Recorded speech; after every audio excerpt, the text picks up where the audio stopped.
Notre vétérinaire, Hélène Boucher, m'a dit, tiens, je vais parler d'un cousin à toi, si ce n'est ton frère. On va parler de l'âne bourbonnais, parce que je l'ai trouvé. T'as trouvé mon frère, Hélène, ou J'aurais pas pas dit ça, Laurent, quand même. Voyons, oui, regarde ce bel âne. Remarque si tu te trouves des similitudes Pareil. avec lui. Un cagnotte. Voilà, c'est un âne bourbonnais. C'est un peu donc, ça. Une race typiquement locale. Alors, il se reconnaît à quoi? Regardez déjà cette belle robe. C'est une robe que l'on dit marron de couleur chocolat. Mais malgré tout, il y a quand même des endroits plus blancs, plus clairs, comme par exemple son ventre, hop, ici, mais aussi au niveau de la tête du cheval, regardez, autour du nez, la tête de l'âne, pardon, c'est un âne, ce n'est pas un cheval, le nez et le tour des oreilles, qui sont également blancs. Alors regardez le petit côté esthétique de John l'âne, car il s'appelle John. Eh bien, regardez, je suis là, il a mis du cirage noir sur ses sabots pour être tout beau pour vous aujourd'hui.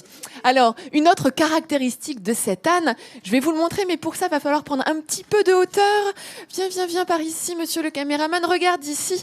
Il a ce qu'on appelle une croix de Saint-André. Regardez, on distingue ici ce qu'on appelle une raie de mulet, plus noire, avec des poils noirs, qui rejoint ici autour des épaules une bande cruciale. Et ça forme ce qu'on appelle la croix de Saint-André, que l'on retrouve aussi chez l'âne du Cotentin et l'âne de Provence.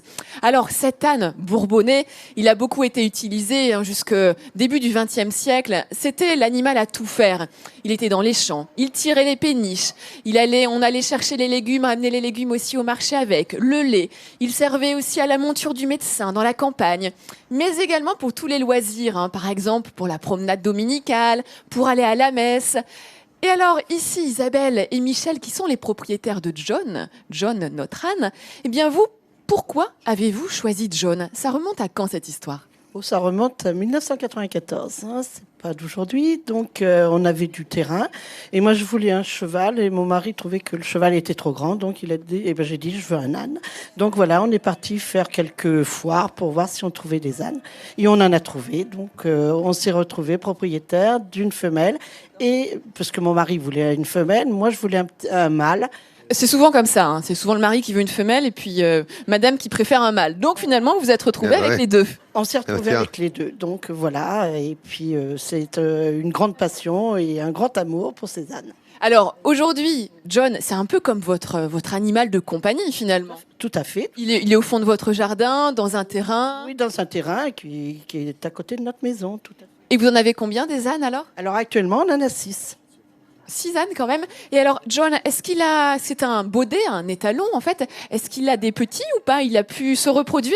Oh là oui, il y en a un petit peu dans toute la France, parce que il est donc agréé par les haras nationaux à la monte, et donc nous avons pas mal de petits ânons qui sont dispersés dans toute la France. Donc on retrouve des bébés John un petit peu partout dans la France. Si vous croisez un bébé John, saluez-le pour nous. Et puis voilà, donc cet âne bourbonnais, c'est la 7e et dernière race d'âne qui a été reconnue par les haras nationaux en 2002. Donc ça méritait d'être souligné. Merci, docteur. Eh oui, l'âne bourbonnais. On y est, là.